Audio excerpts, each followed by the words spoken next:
Saudaraku, skor 3-1 tercipta dalam hasil Adiaksa FC versus Persipa Pati di lanjutan Liga 2 2024-2025 pada Minggu 13 Oktober 2024.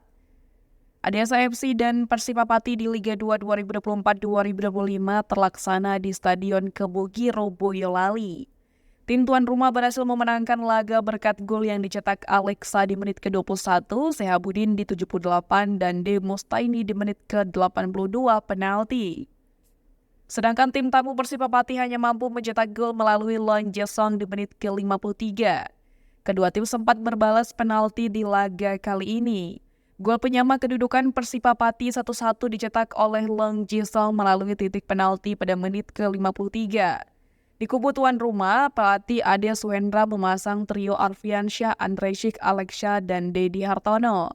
Sedangkan Coach Bambang Nurdiansyah atau Banur memasang Bakajo Melatu Konsina, M. Alukorov, dan Roger Bikhorio.